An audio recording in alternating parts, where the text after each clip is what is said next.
ಇತ್ತೀಚಿನ ದಿನಗಳಲ್ಲಿ ಆರೋಗ್ಯವಾಗಿರುವುದು ಕೂಡ ಒಂದು ಸವಾಲಾಗಿ ಪರಿಣಮಿಸುವುದರಿಂದ ಒಳ್ಳೆಯ ಆಹಾರಗಳ ಸೇವನೆ ಮಾಡಿ ಅನಾರೋಗ್ಯ ಬರದಂತೆ ದೇಹವನ್ನು ಚೆನ್ನಾಗಿ ಇಟ್ಟುಕೊಳ್ಳುವುದು ಹೇಗೆ ಎಂಬ ಪ್ರಶ್ನೆ ಮೂಡುತ್ತದೆ.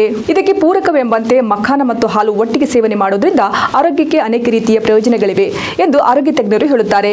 ಇದು ಶಕ್ತಿಯನ್ನು ಹೆಚ್ಚಿಸುವ ಮತ್ತು ಹೃದಯ ಆರೋಗ್ಯವನ್ನು ಕಾಪಾಡಿಕೊಳ್ಳುವ ಅತ್ಯುತ್ತಮ ಆಹಾರವಾಗಿದೆ. ಹಾಗಾದರೆ ಇದರಿಂದ ಯಾವ ರೀತಿಯ ಪ್ರಯೋಜನಗಳಿವೆ, ಯಾಕಾಗಿ ಸೇವನೆ ಮಾಡಬೇಕು ಎಂಬುದು ತಿಳಿದುಕೊಳ್ಳೋಣ ಬನ್ನಿ. ಮೊದಲನೇದು ನಿದ್ರೆ ಸಮಸ್ಯೆಗೆ ಪರಿಹಾರ ನೀಡುತ್ತದೆ.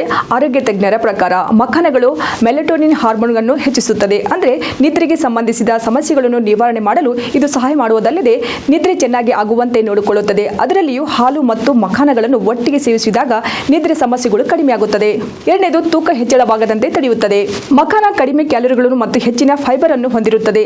ಫೈಬರ್ ಹೊಟ್ಟೆಯನ್ನು ತುಂಬಿಸುತ್ತದೆ, ಜೊತೆಗೆ ಪದೇ ಪದೇ ಹಸಿವಾಗುವುದನ್ನು ತಡೆಯುತ್ತದೆ. ಮೂರನೇದು ದೇಹಕ್ಕೆ ಶಕ್ತಿ ನೀಡುತ್ತದೆ. ಮಖಾನದಲ್ಲಿ ಪ್ರೋಟೀನ್ ಸಮೃದ್ಧವಾಗಿದೆ. ಇದು ದಿನವಿಡೀ ದೇಹಕ್ಕೆ ಶಕ್ತಿಯನ್ನು ಒದಗಿಸುತ್ತದೆ. ಜೊತೆಗೆ ದಿನಪೂರ್ತಿ ಸಕ್ರಿಯವಾಗಿರಲು ಪ್ರೋಟೀನ್ ಅಗತ್ಯ. ಹಾಲು ಮತ್ತು ಮಖಾನ ಮಿಶ್ರಣವು ದೇಹದ ಶಕ್ತಿ ಕಾಪಾಡಿಕೊಳ್ಳಲು ಮತ್ತು ದೈಹಿಕ ಶಕ್ತಿಯನ್ನು ಹೆಚ್ಚಿಸಲು ಸಹಾಯ ಮಾಡುತ್ತದೆ. ನಾಲ್ಕನೇದು ಮಧುಮೇಹಿಗಳಿಗೂ ಒಳ್ಳೆಯದು. ಮಖಾನ ಕಡಿಮೆ ಗ್ಲೈಸೆಮಿಕ್ ಸೂಚ್ಯಂಕವನ್ನು ಹೊಂದಿದೆ. ಇದು ರಕ್ತದಲ್ಲಿನ ಸಕ್ಕರೆ ಮಟ್ಟವನ್ನು ಸುಲಭವಾಗಿ ನಿಯಂತ್ರಿಸುತ್ತದೆ. ಮಖಾನವನ್ನು ಹಾಲಿನೊಂದಿಗೆ ಕುದಿಸಿ ಕುಡಿಯುವುದು ರಕ್ತದಲ್ಲಿನ ಸಕ್ಕರೆ ಮಟ್ಟವನ್ನು ಸಮತೋಲನಗೊಳಿಸಲು ಸಹಾಯ ಮಾಡುತ್ತದೆ.